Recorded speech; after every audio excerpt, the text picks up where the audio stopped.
Hello and welcome to Drive with the DW Car Show. Coming up, eco-friendly driving, Audi's new natural gas hybrid, the A4 g-tron.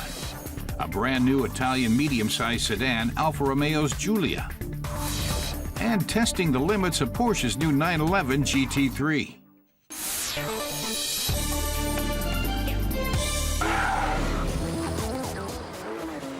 The Porsche 911 GT3, it's many people's dream car. Our car tester Klaus Nietzwitz is taking one out for a spin in Spain. He says the 911 GT3 has been around since 1999. This is the latest edition whose appearance has been given a major overhaul. The technology is all new too, including a new engine. To see if newer means better, he's going to put the car through its paces near Malaga.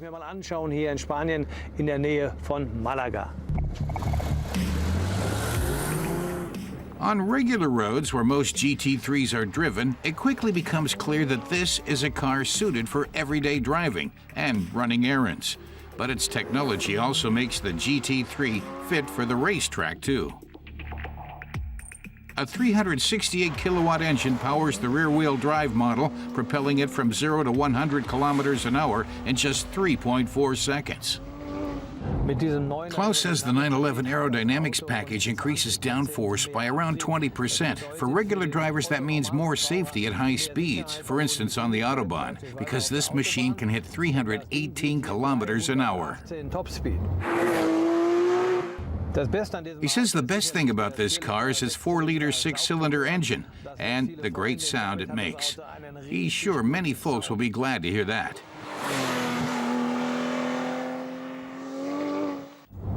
As for the suspension, Klaus says it's very stiff. That makes for a bit of a hard ride, but he believes anyone buying a car like this wants it that way. The result is very precise handling on country roads, and on the racetrack you can round curves quickly.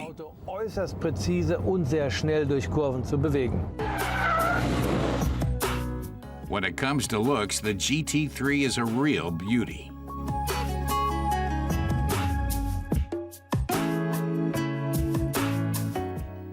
The rear lid, wing, and wing uprights are made from carbon fiber. Much of the rest of the rear end is lightweight polyurethane. Efficiency is the buzzword here. Every part of the GT3 was analyzed and optimized. Inside, sport seats, normally found in race cars, and the synthetic suede steering wheel are the most striking features. It does have a sat-nav, but this GT3 is purely for purists. Buyers can choose between a 6-speed manual transmission and a 7-speed dual-clutch one. Klaus is now on the racetrack. He says you can't really push a car like this to its limits on public roads, so let's see what it can do here.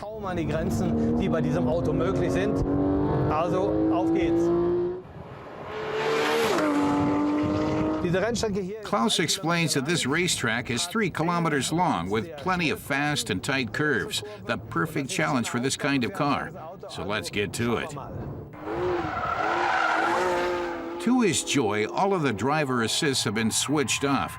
As a former race car driver, Klaus Nietzwitz knows how to stay in control of a powerhouse like the GT3.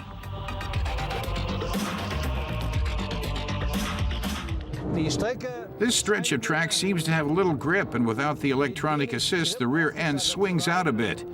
But you can control things extremely well and safely.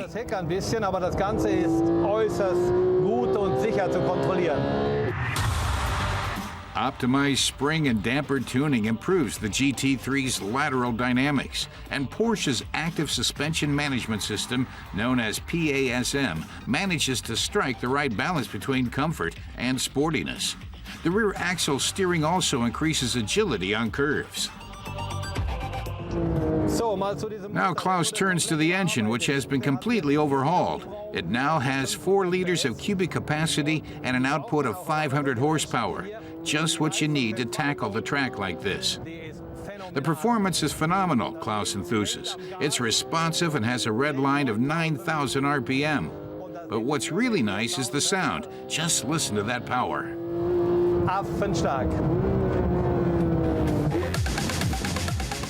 On public roads, the sports car uses 12.7 liters of fuel per 100 kilometers, but consumption is likely to be quite a bit higher on the racetrack.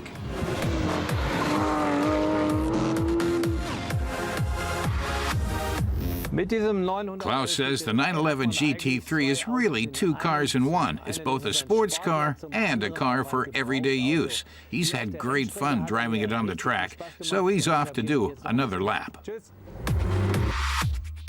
But this kind of fun has its price. A 911 GT3 costs over 150,000 euros in Germany.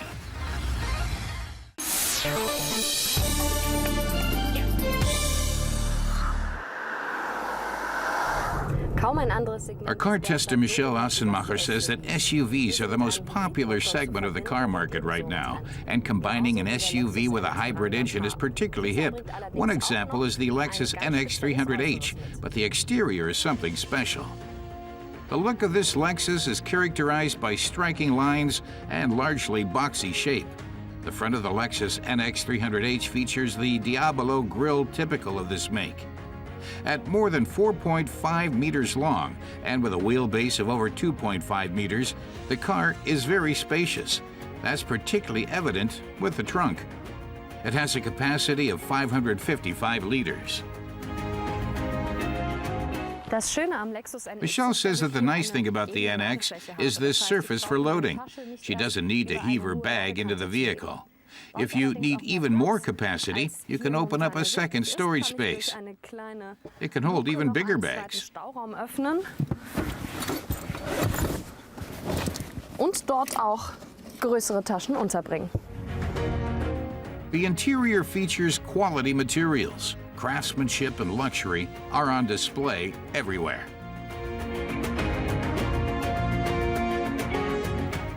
One highlight is the two-tone leather in the front and back. And the interior doesn't just look good, it's also comfortable.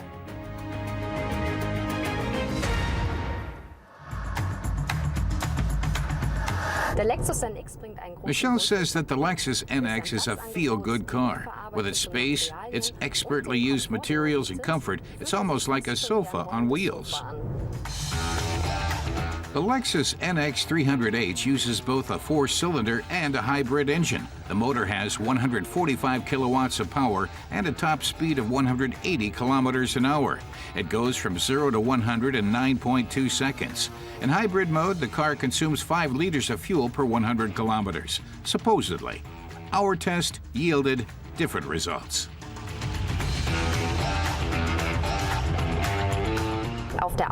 Michelle says that when driven on the Autobahn at an average speed of 130, the car uses 9 liters. Here on this country road, the car is using 7.5 liters per 100 kilometers.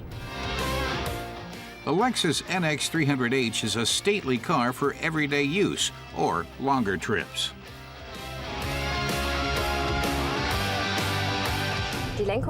Michelle says that the handling of the NX 300h isn't really what you'd call sporty, but you wouldn't expect that from a car this size.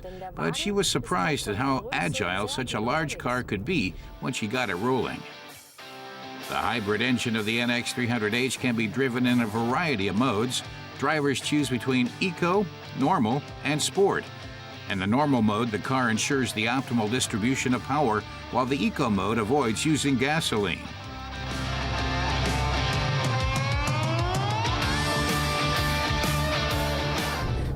Michelle says that this Japanese car is certainly competitive. With its hybrid engine, it follows the spirit of the times, and she likes the extravagant exterior.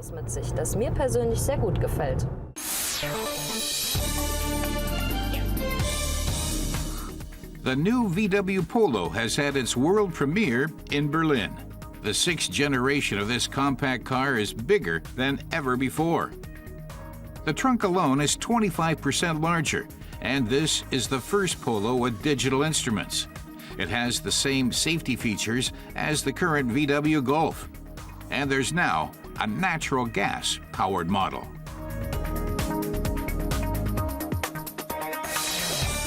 Honda is unveiling its new Civic Type R, a compact roadster. The latest model is wider, lower, and longer than its predecessor. The fine-tuned 2-liter VTEC turbo engine has 235 kilowatts of power and torque of 400 newton meters. It goes from 0 to 100 kilometers an hour in 5.7 seconds. Its top speed is an eye-watering 272 kilometers per hour.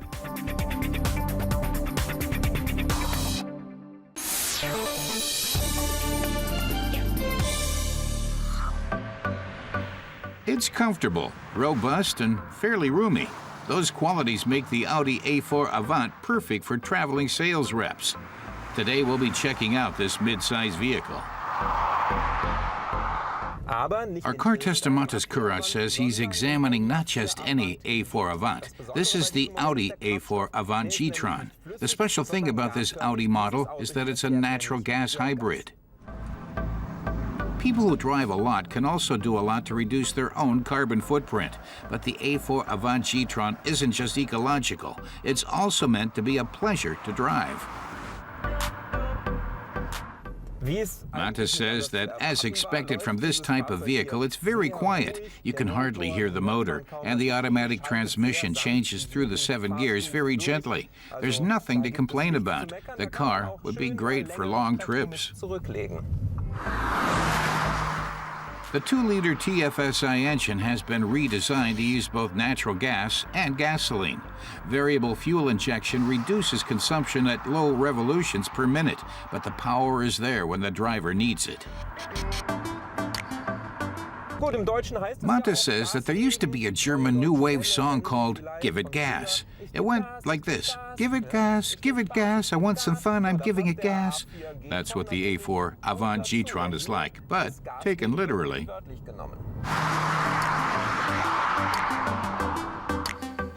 From the outside, the A4 looks like a standard gasoline-run car. Owners are hardly likely to put a huge sticker on the side advertising that this is a natural gas vehicle. The only indication that this is a hybrid is some unobtrusive lettering on the back. The trunk has a capacity of 415 liters. Matas says that the trunk space is slightly smaller than in the gasoline and diesel versions of the A4 Avant. The reason is the floor of the trunk. It's 3.5 centimeters higher because that's where the natural gas tanks are. They need a bit more room.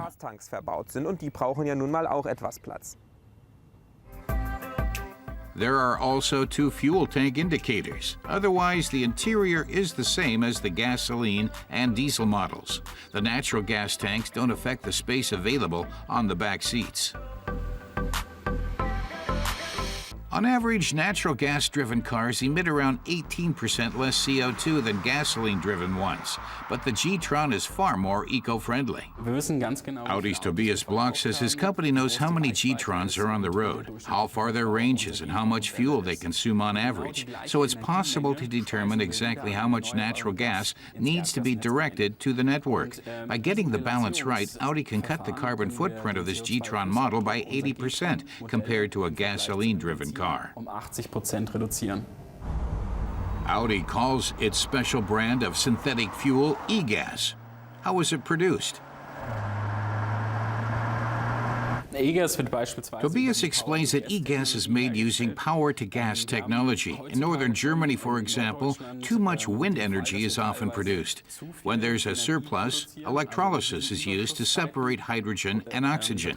Because at the moment there's no hydrogen network, Audi methanizes the hydrogen with carbon dioxide from a biological waste facility. That produces methane and natural gas, which we can put back into the network used by our customers.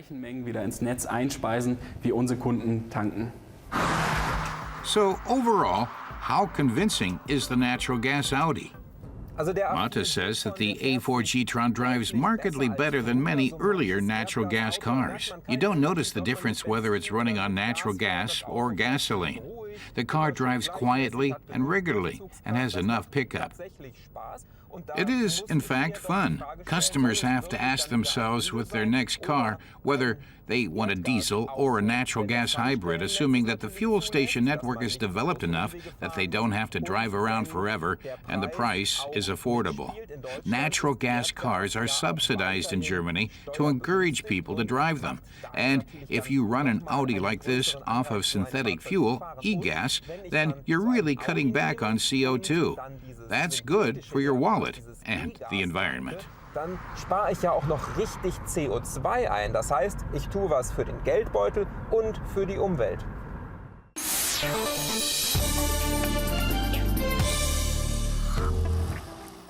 Fiat took over Alfa Romeo in the mid-1980s. Now, for the first time in a while, the Italian car maker has launched a new medium-sized rear-wheel drive sedan, the Giulia. So, is this the future of Alfa Romeo? Our car tester Andre Zimmermann likes the sedan's direct handling. He says this gives you perfect control going around bends. Plus, the chassis is finely tuned. Andre is taking the 2.2-liter diesel Giulia out for a spin. This version has an output of 132 kilowatts and comes with a 6-speed manual transmission. In Germany, this version has a starting price of 37,600 euros. The Giulia's diesel engine harmonizes well with the rest of the car. Its aluminum suspension and carbon fiber drive shaft are technical highlights that help reduce the car's fuel consumption. Andre is surprised just how well the Giulia handles on the highway. Provided there's a free stretch of road, you can just put your foot down and zip along. He says the suspension provides lots of feedback, but isn't so stiff that it gives you a backache. The direct steering doesn't pose any problems on the highway either. The seats could provide more lateral support, but they're quite comfy over long distances. Die Sitze bieten zwar nicht so viel Seitenhalt, aber dafür jede Menge Langstreckenkomfort. The developers paid lots of attention to the Giulia suspension. A unique double wishbone front axle ensures the suspension doesn't impact the steering and guarantees perfect wheel traction.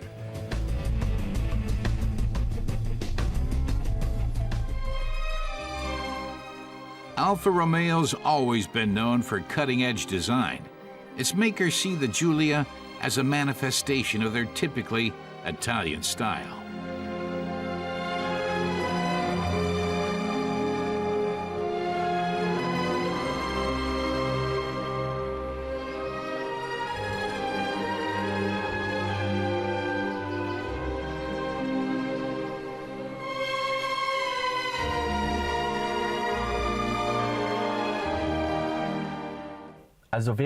Andre doesn't have any major complaints about the Giulia, although he admits some will probably complain that ESC can't be disabled.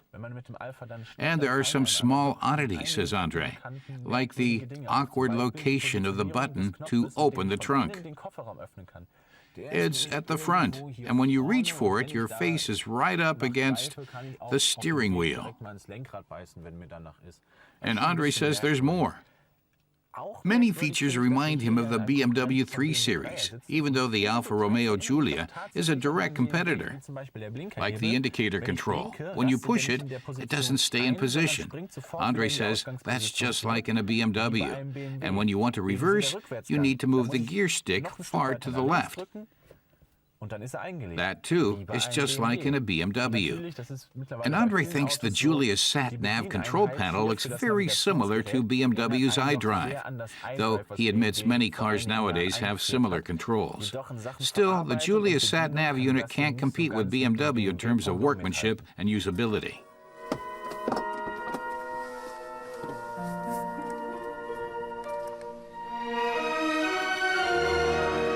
Still, the Alfa Romeo Giulia is a beauty, inside and out. The fact that the ignition is located on the steering wheel attests to its sporty credentials. The drive mode toggle boasts a similarly appealing design.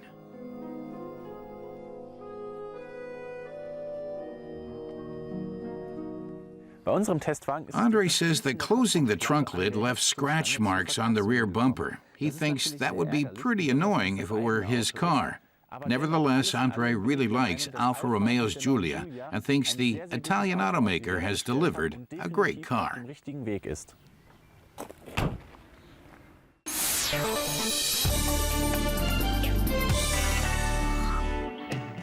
The Trentino region of northern Italy at its capital, Trento. A spectacular backdrop for a true legend of motorsports history, the majestic Bentley 4.5 liter. To start up, first you have to press these two buttons to bring the ignition magnetos into the right position. Then you turn on the gasoline pump and use the levers to adjust the hand throttle in pre-ignition. The tension mounts as Christoph gets ready to roll. Oh dear. But Christoph gives it another go.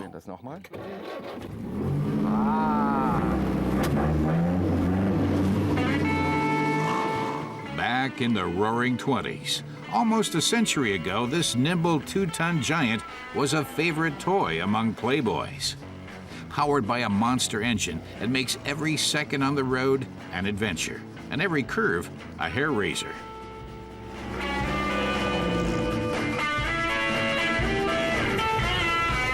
There's no replacement for displacement. Heißt übersetzt. Indeed. The words of none other than Walter Owen Bentley, known as W.O. The engineer and founder of the car company had little time for factors such as vehicle weight, air resistance, or comfortable handling. If a car was too slow, the answer was a bigger engine. And in the case of Bentley, those power plants went up to 8 liters. Und das geht rauf bis zu 8 Litern Hubraum. The unit inside the Bentley 4.5 liter packed just the 4 cylinders, but a capacity of 4.4 liters. Its 110 horsepower could take the mean machine to a top speed of 150 kilometers per hour. By 1927 standards, an out-of-this-world figure. Motorsports and luxury were perfectly compatible for Bentley, explains Christoph. That meant the battleships made in Cricklewood, London, had to do the business on the racetrack too. In the mid-1920s, Bentley's 3-liter model had won the 24-hour Le Mans twice, but was no longer cutting edge. The more modern but awfully heavy 6.5-liter model went through tires quicker than you could change them. Bentley's solution? Cutting 2 cylinders out of the 6.5 liter. And a legend was born, the Bentley 4.5 liter. Der legendäre Bentley 4,5 Liter. The Bentley 4.5 liter was made for Le Mans. The no-nonsense beefcake gritted its way around lap after lap. Wolf Benato and Bernard Rubin took turns at the wheel, 2 of the famous club of wealthy motorists known as the Bentley Boys. After 24 hours and almost 2,700 kilometers at full throttle, the Bentley crossed the line in first, despite suffering a broken chassis. A triumph for the prestigious British brand.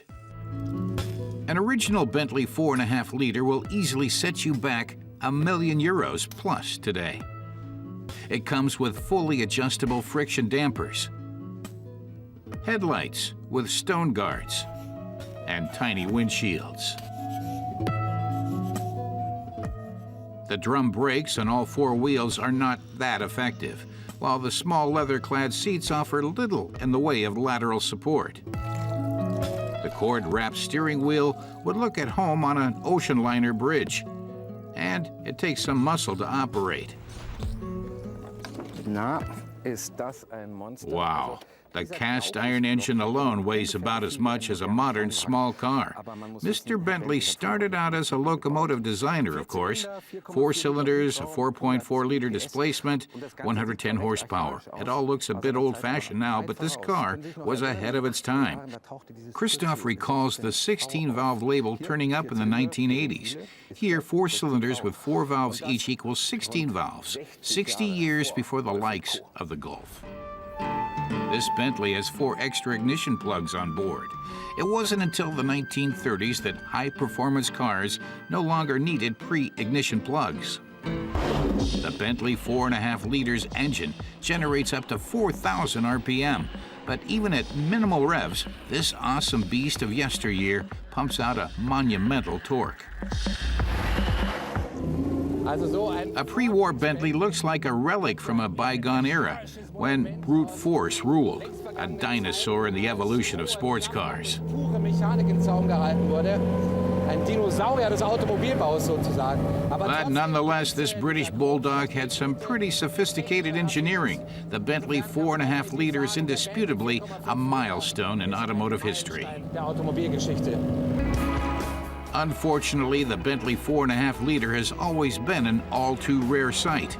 Production between 1927 and 31 totaled 50 blower models, and just 668 regular editions of this iconic beast. And next time on Drive It, a fun Spanish runabout, the new Seat Ibiza.